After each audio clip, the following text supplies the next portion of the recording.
Assalamualaikum warahmatullahi wabarakatuh. Kami dari kelompok 3 akan mempresentasikan hasil tugas kami yang berjudul Identifikasi Masalah dan Batasan Masalah. Sebelumnya, izinkan saya memperkenalkan anggota kelompok 3. Saya sendiri, Ika Aziza Rahmania, kemudian rekan saya, Khairul Tatmainul Irfan, kemudian Vika Nadia Umami, Ashraful Umah, dan Ninda Fitriani Dewi. Oke, langsung saja, simak penjelasan dari kami berikut ini. Poin yang pertama yaitu pengertian identifikasi masalah. Identifikasi masalah adalah pengenalan masalah atau inventarisir masalah. Identifikasi masalah adalah suatu proses yang paling penting dalam melakukan sebuah penelitian selain dari latar belakang dan juga perumusan masalah yang ada. Identifikasi masalah adalah satu proses penelitian yang boleh dikatakan paling penting di antara proses yang lain.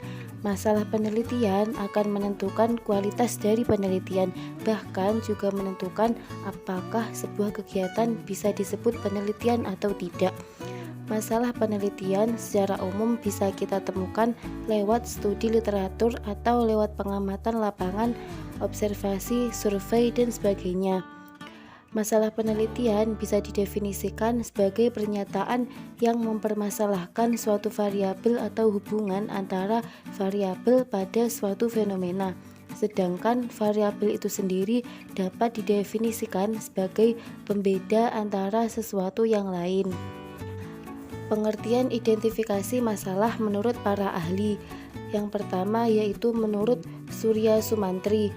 Menurut Surya Sumantri, identifikasi masalah adalah tahap permulaan dari penguasaan masalah di mana objek dalam suatu jalinan tertentu bisa kita kenali sebagai suatu masalah. Kemudian yang kedua yaitu menurut Amin Silalahi. Menurut Amin Silalahi, identifikasi masalah adalah usaha untuk mendaftar sebanyak-banyaknya pertanyaan terhadap suatu masalah yang sekiranya bisa ditemukan jawabannya. Bagian-bagian identifikasi masalah. Identifikasi dengan jelas akar penyebab masalah. Identifikasi masalah harus memuat akar masalah yang jelas, di dalamnya memuat asal-muasal masalah terjadi. Kemudian mengembangkan pernyataan masalah secara rinci yang mencakup efek masalah pada suatu fenomena. Setelah menjelaskan penyebab masalah, kita harus mengembangkan efek atau dampak masalah tersebut secara lebih luas. Kemudian yaitu jenis-jenis identifikasi masalah. Jenis-jenis identifikasi masalah meliputi yang pertama yaitu rumusan masalah asosiatif. Masalah asosiatif adalah sebuah pertanyaan dari proses penelitian yang bersifat memiliki hubungan antara dua variabel dan juga bisa lebih, hubungan yang berupa simetris, kausal, dan timbal balik.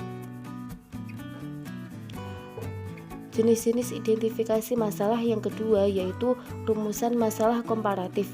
Masalah komparatif merupakan bentuk permasalahan terhadap sebuah penelitian yang bersifat membandingkan beberapa keberadaan satu variabel atau lebih dengan dua sampel dan waktu yang berbeda. Yang ketiga yaitu rumusan masalah deskriptif. Masalah deskriptif adalah masalah yang berhubungan dengan pernyataan-pernyataan terhadap keberadaan variabel yang mandiri pada satu variabel atau lebih dan jenis variabel yang berdiri sendiri. Jenis penelitian ini tidak mencari dan menggunakan variabel dan sampel yang lain. Sumber untuk mendapatkan bahan identifikasi masalah. Sebelum berbicara tentang cara membuat identifikasi masalah, kita harus tahu sumber-sumber untuk mendapatkan bahan identifikasi. Masalah atau topik tidak datang begitu saja. Kita pun harus menemukannya dengan cara berpikir kritis. Sejauh ini, ada beberapa sumber yang bisa kita manfaatkan untuk menemukan masalah atau topik tertentu sebagai objek penelitian. Beberapa hal yang dijadikan sebagai sumber masalah adalah yang pertama, bacaan. Sumber bacaan bisa dari jurnal-jurnal penelitian yang berasal dari laporan hasil-hasil penelitian yang dapat dijadikan sumber masalah. Karena laporan penelitian yang baik tentu saja mencantumkan rekomendasi untuk penelitian lebih lanjut yang berkaitan dengan tema penelitian bersangkutan. Selain jurnal penelitian, bacaan lain yang bersifat umum juga dapat dijadikan sumber masalah, misalnya buku-buku bacaan, terutama buku bacaan yang mendeskripsikan gejala-gejala dalam suatu kehidupan yang menyangkut dimensi sains dan teknologi, atau bacaan yang berupa tulisan yang dimuat di media cetak. Sumber yang kedua yaitu pertemuan ilmiah. Masalah penelitian dapat diperoleh melalui pertemuan-pertemuan ilmiah seperti seminar, konferensi nasional dan internasional diskusi, lokakarya, simposium, dan sebagainya.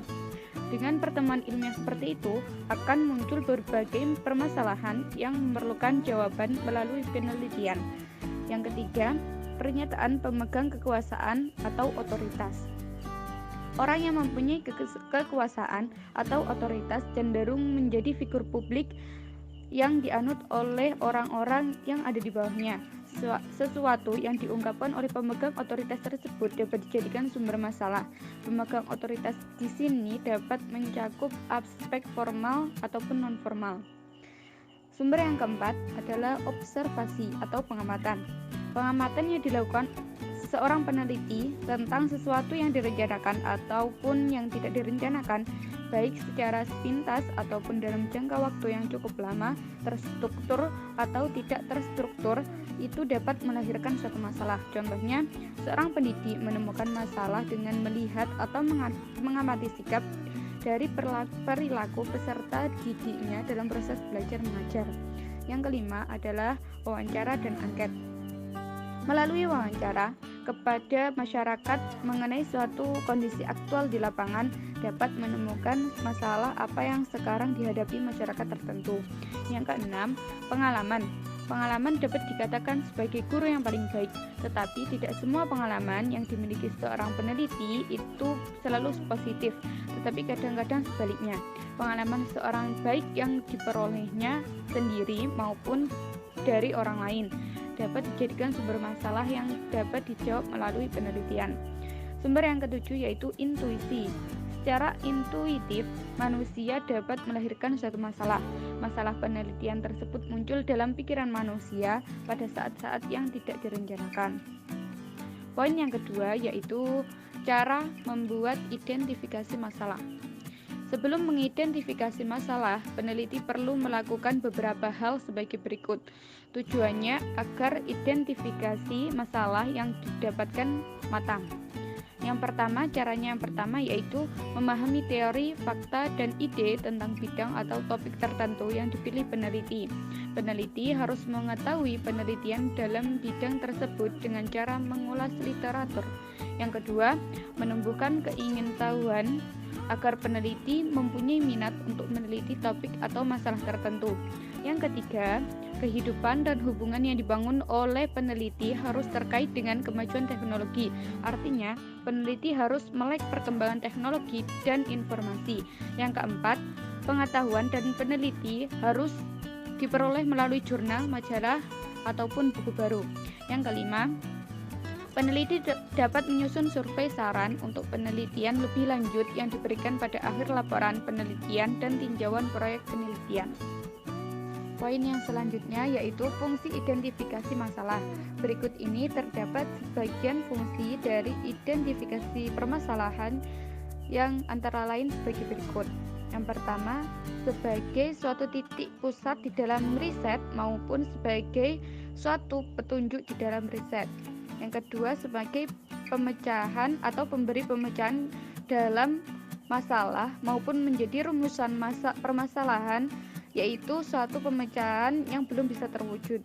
Yang kedua, membantu membuka cara berpikir seseorang mengenai suatu kasus. Yang keempat, sebagai bentuk dorongan dari suatu kegiatan penelitian. Yang kelima, perumusan dapat dilakukan dengan pengembangan sehingga mendapatkan wawasan baru.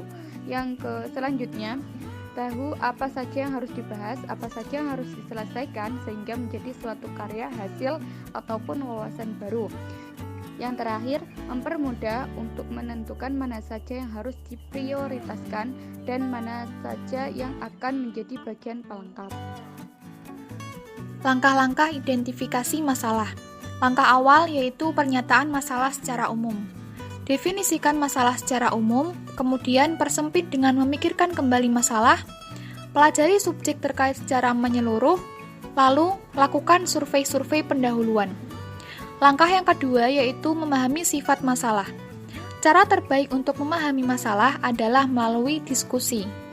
Berdiskusilah dengan orang-orang yang memiliki pengetahuan yang baik tentang masalah itu. Langkah yang ketiga yaitu survei literatur yang tersedia. Survei semua penelitian yang sudah dilakukan sebelumnya terkait dengan masalah yang akan dikaji. Yang keempat yaitu mengembangkan ide-ide melalui diskusi. Diskusi selalu menghasilkan informasi yang bermanfaat. Berbagai ide baru dapat dikembangkan melalui kegiatan semacam itu. Peneliti harus mendiskusikan masalahnya dengan rekannya dan orang lain yang memiliki pengalaman yang cukup di bidang yang sama atau dalam menangani masalah yang sama. Yang kelima yaitu memulihkan atau menyusun ulang masalah penelitian. Setelah identifikasi masalah dibuat, langkah berikutnya adalah baca dan susun kembali masalah penelitian menjadi istilah operasional. Setelah masalahnya dipahami, literatur yang dibutuhkan sudah tersedia, dan diskusi tentang masalah telah dilakukan, maka pertanyaan disusun. Pengertian batasan masalah. Batasan masalah adalah suatu batasan dari sebuah ruang lingkup dari suatu permasalahan supaya pembahasan yang kita lakukan tidak terlampau jauh dan melebar dan fokus pada satu penelitian saja. Tahapan dalam membatasi masalah. Yang pertama, identifikasi dan klasifikasikan masalah yang akan dikaji sesuai dengan minat dan pengetahuanmu. Yang kedua, menegaskan permasalahan dengan cara membuat definisi operasional permasalahan. Yang ketiga, dukung permasalahan dengan data sesuai lapangan secara terperinci. Yang keempat, deskripsikan menggunakan kalimat efektif dan menarik untuk dipahami dengan cara mengungkapkan bagian harapan atau juga teori, kemudian gambarkan kondisi real saat ini. Kemudian, materi yang selanjutnya adalah hal-hal yang harus diperhatikan dalam membatasi masalah. Yang pertama, masalah terhadap masalah yang dibatasi ada baiknya agar masih dapat dijangkau oleh kemampuan peneliti. Yang kedua, sebaiknya pada masalah yang dibatasi harus disesuaikan dengan berbagai data yang nantinya mudah didapatkan di lapangan. Kemudian yang ketiga, sebaiknya pada masalah yang dibatasi harus diteliti terlebih dahulu. Yang keempat, sebaiknya dalam menyusun masalah yang dibatasi ialah tentang suatu hal yang dianggap mempunyai daya tarik dan disesuaikan dengan minat peneliti. Kemudian fungsi batasan masalah. Fungsi batasan masalah yang pertama yaitu membantu mengidentifikasi masalah yang akan dibahas. Kemudian memfokuskan pada suatu persoalan. Yang ketiga, membatasi jangkauan proses yang akan dibahas. Kemudian yang keempat, menghasilkan sebuah permasalahan yang terselesaikan. Yang kelima, gambaran apa saja yang akan dibahas pada penelitian, percobaan atau pemecahan masalah ini. Demikian materi yang dapat kami sampaikan, kurang lebihnya mohon maaf. Wabillahi taufiq wal hidayah. Assalamualaikum warahmatullahi wabarakatuh.